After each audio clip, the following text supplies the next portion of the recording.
Di Brisbane, Australia, ada keluarga Singh yang tinggal di kawasan Stafford. Vijay dan Shirley Singh berasal dari keluarga Hindu India.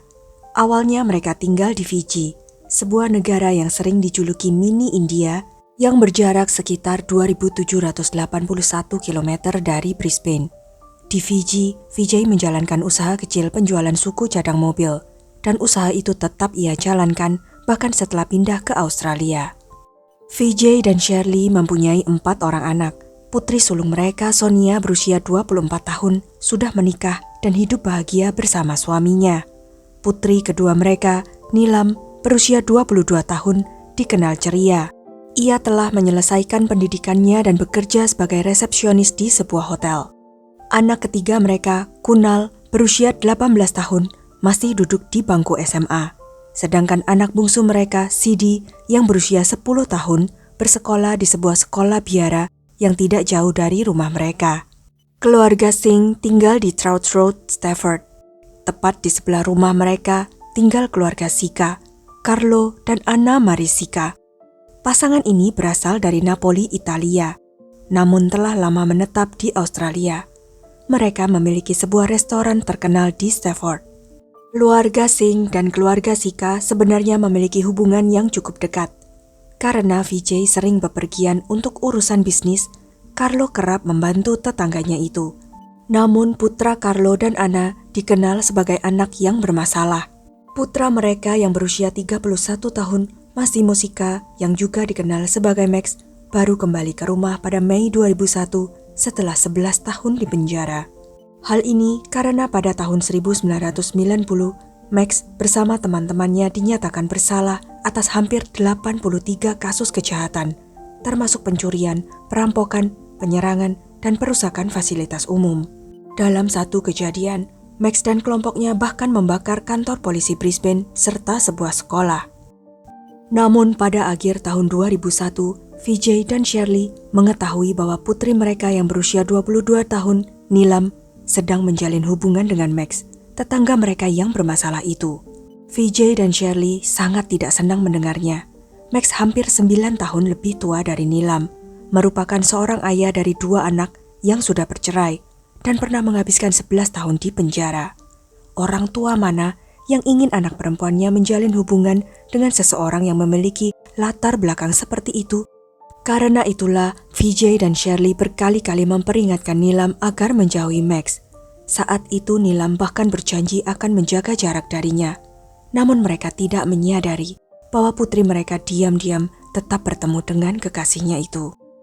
Pada Februari 2002, Vijay mengirim Nilam ke Dubai untuk mengikuti pelatihan pramugari di Emirates Airlines.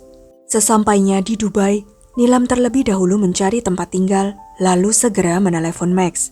Bahkan saat berada di Dubai, Nilam menghabiskan siang dan malam berbicara dengan Max melalui telepon. Vijay sangat marah ketika mengetahuinya, karena ia sadar bahwa Nilam masih melanjutkan hubungannya dengan Max meskipun sudah pindah ke Dubai. Pada Maret 2002, keluarga Singh sedang membangun sebuah rumah mewah di Bridgeman Downs, sebuah pinggiran kota di Brisbane. Suatu hari Vijay berada di lokasi pembangunan untuk membicarakan proyek tersebut dengan seorang insinyur ketika tiba-tiba Max datang. Max mendekati Vijay dan berkata, "Putri Anda dan saya saling mencintai. Kami sudah menjalin hubungan selama beberapa bulan. Nilam ingin menikah dengan saya, dan saya yakin kami akan hidup bahagia setelah menikah. Karena itu saya datang hari ini untuk meminta izin Anda menikahinya." Namun alih-alih memberi restu, Vijay justru menghina Max dengan keras. Ia berkata, "Bicaralah sesuai umur dan statusmu. Rasanya aku ingin mengambil batu bata dan menghancurkan kepalamu sekarang juga." Situasi pun memanas hingga hampir terjadi perkelahian antara Max dan Vijay. Untungnya para pekerja di lokasi pembangunan segera turun tangan dan melerai mereka. Beberapa hari kemudian, Max berhasil meyakinkan Nilam melalui email dan telepon untuk kembali ke Australia. Ia berjanji bisa membantu Nilam mendapatkan pekerjaan di Qantas, salah satu maskapai terbesar dan paling bergengsi di Australia. Nilam sebenarnya sangat ragu untuk kembali karena ayahnya telah menghabiskan banyak uang untuk mengirimnya ke Dubai. Namun akhirnya Max berhasil membujuknya. Nilam meninggalkan semuanya di Dubai dan kembali ke Australia tanpa memberitahu keluarganya. Saat tiba di Brisbane, Max menjemputnya di bandara dan membawanya ke sebuah properti milik keluarganya di Pulau Bribie, sekitar 1,5 jam dari Stafford. Mereka tinggal di sana selama beberapa hari, tetapi Max gagal mendapatkan pekerjaan untuk Nilam. Tak lama kemudian, Vijay dan Shirley mengetahuinya. Akibatnya, Nilam terpaksa kembali ke rumah orang tuanya. Ketika pulang, ia mendapat teguran keras dari keluarganya. Hari itu, ia berjanji kepada orang tuanya bahwa ia akan memutuskan semua hubungan dengan Max. Namun sekali lagi, Nilam melanggar janjinya dan diam-diam kembali bertemu dengan Max. Seiring waktu, hubungan mereka mulai retak dengan sendirinya. Nilam menyadari bahwa Max semakin bersikap dominan dalam hubungan mereka. Ia bisa marah dalam sekejap dan sering mencurigai Nilam tanpa alasan. Selain itu, Max kerap berbohong untuk menutupi kenyataannya sendiri dan beberapa kali bahkan melakukan kekerasan terhadap Nilam. Karena itulah, pada 19 Februari 2003, Nilam akhirnya memutuskan hubungannya dengan Max. Ketika Max mengetahui hal itu, ia sangat terkejut. Ia terus menelepon dan mengirim email kepada Nilam, memohon agar mereka kembali bersama. Namun saat itu, Nilam sudah sangat takut pada Max. Ia mulai mencatat setiap panggilan telepon dan pesan dari Max di sebuah buku harian yang ia simpan di atas meja dapur rumahnya. Pada 6 Maret 2003, sesuatu terjadi yang membawa rasa malu besar bagi keluarga Nilam di komunitas mereka. Dari sebuah alamat email anonim, beberapa foto vulgar Nilam dikirimkan kepada keluarga, kerabat, dan teman-temannya. Dalam kemarahannya, Vijay memarahi putrinya lalu menelepon Max dan mengancam akan melaporkannya ke polisi. Namun Max dengan tegas menyangkal melakukan hal tersebut dan mengatakan bahwa mungkin komputernya telah diretas. Setelah kejadian itu, Nilam berhenti berbicara dengan Max untuk beberapa waktu. Namun pada minggu terakhir bulan Maret, Max menelepon Nilam berkali-kali dalam satu hari. Saat Nilam mengangkat telepon tersebut, di seberang sana Max berkata, "Aku sangat sakit. Dokter bilang aku hampir meninggal karena kanker otak stadium akhir." Padahal itu semua hanya rekayasanya. Mungkin karena Nilam masih sangat mencintainya sehingga ia tidak menyadari kebohongan itu. Akibatnya, Nilam mulai kembali bertemu dengan Max. Setiap kali bertemu, Nilam mencoba menenangkannya dengan mengatakan bahwa ia tidak akan meninggalkannya dan semuanya akan baik-baik saja. Waktu pun berlalu hingga tiba tanggal 12 April 2003. Pada hari itu, Vijay dan Shirley berangkat dari Bandara Brisbane menuju Fiji untuk urusan bisnis dan berencana tinggal di sana selama beberapa minggu. Selama orang tuanya pergi, Nilam dan Max bebas bertemu secara terbuka. Bahkan pada 13 April, Nilam mengadakan upacara doa di rumahnya untuk mendoakan umur panjang bagi Max. Kemudian pada 20 April 2003, Sidi pergi piknik bersama teman-temannya di Mount Chota, tetapi kembali ke rumah pada sore hari. Sementara itu, Kunal diundang ke sebuah pesta oleh teman-temannya. Namun karena merasa kurang sehat, ia memutuskan tetap tinggal di rumah. Menjelang malam sekitar pukul 20:30, Nilam sedang mengobrol dengan kakaknya Sonia melalui message. Pesan terakhir Nilam berbunyi, "Aku harus pergi, ada seseorang di depan pintu." Sonia sama sekali tidak menyangka bahwa itu akan menjadi percakapan terakhirnya dengan sang adik. 2 hari kemudian, tanggal 22 April 2003, sekitar pukul 14:30, Max berdiri di depan rumah keluarga Singh dan menelepon orang tuanya sambil berkata, "Cepat datang, Nilam sudah meninggal." Pada pukul 14:33, Max melakukan panggilan berikutnya, kali ini ke nomor darurat Australia. Dalam hitungan menit, polisi tiba di lokasi. Di luar rumah keluarga Singh, mereka menemukan anjing keluarga bernama Bujo serta Max yang berdiri menunggu di sana. Max mengatakan kepada polisi bahwa ia datang untuk menemui Nilam sekitar pukul 14:20. Namun karena Nilam tidak menjawab telepon maupun membuka pintu, ia masuk ke rumah melalui pintu belakang. Ia langsung menuju lantai atas tempat kamar Nilam berada. Di sana ia melihat beberapa noda darah di lantai. dan mendengar suara air mengalir dari kamar mandi milik Vijay dan Shirley. Ketika ia masuk ke kamar mandi, ia melihat air bak mandi masih mengalir dan ada tumpukan selimut di dalamnya. Max mengatakan bahwa saat ia membuka sebagian selimut itu, ia melihat tangan Sidi. Lalu ia menyadari bahwa tubuh Nilam dan Kunal juga berada di dalam bak mandi tersebut, mengapung di air. Max menjelaskan bahwa ia sempat berdiri terpaku karena syok selama beberapa saat sebelum pergi ke kamar mandi lain untuk mencuci wajahnya. Setelah itu, ia keluar rumah dan menelepon polisi. Polisi pun langsung mengamankan rumah keluarga Singh. Ketika mereka memasuki rumah, mereka melihat adanya kebocoran air yang cukup banyak dari langit-langit ruang makan di lantai dasar. Saat mereka naik ke lantai atas, bau yang sangat menyengat langsung tercium. Meski begitu, seorang petugas menutup hidungnya dan masuk ke kamar mandi tempat Max mengaku menemukan 3 jasad tersebut. Ketika petugas melihat ke dalam bak mandi, airnya tampak sedikit kecoklatan. Awalnya ia melihat tubuh Nilam, kemudian tubuh Sidi. Namun setelah diperiksa lebih dekat, petugas itu tidak langsung melihat tubuh Kunal.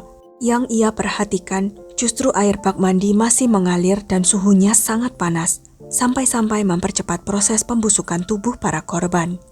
Ketika tubuh Nilam diangkat dari bak mandi, para ahli forensik menemukan tubuh Kunal yang ternyata berada di bawah tubuh kedua saudara perempuannya. Ketiga jenazah kemudian dibawa ke laboratorium forensik. Laporan otopsi memperkirakan bahwa ketiga anak keluarga Singh meninggal antara pukul 23 pada 20 April hingga pukul 7 pagi keesokan harinya. Para ahli forensik percaya bahwa korban pertama adalah Nilam. Ia dibunuh di kamarnya sendiri. Ia mengalami beberapa luka parah di kepala dan lehernya dicekik. Setelah itu, pelaku pergi ke kamar Vijay dan Shirley, tempat Sidi sedang tidur. Sidi dikenal takut gelap dan selalu menyalakan lampu saat tidur di kamar orang tuanya. Laporan forensik menunjukkan bahwa Sidi mengalami luka parah di tubuh dan kepalanya. Percikan darah ditemukan di tempat tidur, dinding, bahkan langit-langit kamar. Terakhir, pelaku menyerang Kunal di kamarnya. Ia dipukul dengan sangat brutal menggunakan benda besi berat. Dari kondisi tubuh dan tempat kejadian, para ahli meyakini bahwa Kunal sedang tertidur lelap saat diserang. Setelah membunuh ketiga korban, pelaku kemudian memasukkan tubuh Kunal ke dalam bak mandi terlebih dahulu, disusul Sidi, lalu menaruh tubuh Nilam di paling atas. Ketika polisi menggeledah seluruh rumah, mereka menemukan bahwa tidak ada barang yang dicuri. Uang, perhiasan, ponsel, komputer, dan barang berharga lainnya masih berada di tempatnya. Namun buku harian Nilam yang biasanya disimpan di dapur justru hilang. Selain itu, sebuah liontin milik Nilam yang berisi foto dirinya bersama Max juga tidak ditemukan. Saat memeriksa garasi, polisi menemukan sebuah garpu taman yang berlumuran darah di belakang alat pemanggang barbeque. Setelah diperiksa, terbukti bahwa garpu tersebut mengandung DNA ketiga korban. Namun, para ahli forensik tidak menemukan satupun sidik jari pelaku pada garpu tersebut. Yang lebih aneh lagi, selama penyelidikan di rumah tersebut, polisi tidak menemukan satupun sidik jari Max. Padahal, Max sudah berkali-kali berkunjung ke rumah keluarga Singh dan sering menghabiskan waktu bersama Nilam di kamarnya. Bahkan Max lah yang pertama kali memberitahu polisi tentang penemuan 3 jasad tersebut. Pada 14 Mei 2003, pemakaman 3 saudara Singh dilangsungkan. Pada saat itu, polisi juga sudah hampir yakin bahwa Max adalah pelakunya. Setelah pemakaman, mereka mulai mengumpulkan bukti-bukti terhadap Max. Polisi kemudian menemukan bahwa Max memiliki 2 komputer, satu di rumah utamanya dan satu lagi di rumahnya di Pulau Pribi. Ditemukan juga bahwa pada malam 21 April, hanya beberapa jam sebelum 3 jenazah ditemukan, Max telah menghapus sejumlah besar data dari komputernya. Selain itu, ketika polisi memeriksa komputer dari rumahnya di Pulau Pribi, mereka menemukan beberapa alamat email. Dari sana diketahui bahwa Max lah yang menggunakan email tersebut untuk mengirim foto-foto telanjang Nilam kepada para kerabatnya. Pada saat yang hampir bersamaan, seorang teman Max bernama Andrea Baumann juga memberikan kesaksian kepada polisi. Ia mengatakan bahwa Max pernah berkata kepadanya, "Apakah kamu tahu betapa sulitnya membunuh seseorang, terutama ketika mereka memohon, "Tolong jangan bunuh aku, biarkan aku pergi." Dengan adanya semua bukti tersebut, pada 30 Desember 2008, Max akhirnya secara resmi didakwa atas pembunuhan 3 korban dan ditangkap. Butuh waktu 5 tahun bagi para penyidik untuk membangun kasus yang kuat terhadapnya. Persidangan dimulai pada 21 Januari 2012. Jaksa menunjukkan bahwa Max telah menelepon nomor darurat dan mengatakan ada 3 tubuh di dalam bak mandi. Namun petugas pertama yang tiba di lokasi bersaksi bahwa pada awalnya ia hanya dapat melihat 2 tubuh, karena tubuh Kunal berada di bawah tubuh kedua saudara perempuannya. Hal ini menimbulkan pertanyaan besar, bagaimana Max bisa mengetahui adanya tubuh Kunal? Selain itu, 2 orang tukang cat yang sedang bekerja di rumah tetangga keluarga Singh pada 22 April 2003 juga dipanggil sebagai saksi. Max mengaku bahwa ia masuk ke rumah Singh pada pukul 14:20. Namun kedua tukang cat tersebut bersaksi bahwa Max sebenarnya masuk ke rumah itu pada pukul 13:57. Mereka ingat waktunya karena tangga mereka sempat jatuh saat bekerja dan mereka melihat jam untuk mencatat waktu kejadian. Jika Max masuk ke rumah pada pukul 13:57, mengapa ia baru menelepon nomor darurat pada pukul 14:30? Apa yang ia lakukan di dalam rumah selama lebih dari 30 menit? Max juga sempat diperiksa kesehatannya, dan dokter bersaksi di pengadilan bahwa Max tidak memiliki penyakit apapun. Hal ini membuktikan bahwa Max telah berbohong kepada Neelam tentang kanker otak yang ia derita. Akhirnya, pada 3 Juli 2012, Max dinyatakan bersalah atas pembunuhan 3 anak Vijay dan Shirley. Pengadilan menjatuhkan hukuman penjara seumur hidup kepadanya, dengan masa minimal 35 tahun sebelum bisa mengajukan pembebasan bersyarat. Setelah kehilangan 3 anak mereka, Vijay dan Shirley mengatakan bahwa rumah besar mereka kini terasa kosong dan sunyi. Banyak kerabat yang menyarankan agar mereka menjual rumah itu, tetapi mereka tidak pernah mau melakukannya. Shirley masih menata kamar ketiga anaknya seperti dulu. Sejak tahun 2003, untuk mengenang anak-anaknya, ia meletakkan foto serta bunga di sekitar bak mandi sebagai penghormatan. Namun kesedihan terbesar bagi Vijay dan Shirley datang pada 3 Februari 2020, ketika putri sulung mereka, Sonia, meninggal dunia pada usia 43 tahun akibat penyakit otak. Pada akhirnya, keheningan yang menyelimuti rumah keluarga Singh bukan hanya menyimpan kenangan, tetapi juga luka yang tidak pernah benar-benar sembuh. 4 anak yang dulu mengisi rumah itu dengan tawa, kini telah tiada, meninggalkan 2 orang tua yang harus menjalani sisa hidup mereka bersama kenangan dan kesedihan yang tidak akan pernah pergi. Sekian kisah kali ini. Jangan lupa untuk klik like, share, subscribe, dan komen ya pendapat kalian. Sampai jumpa lagi di video-video selanjutnya.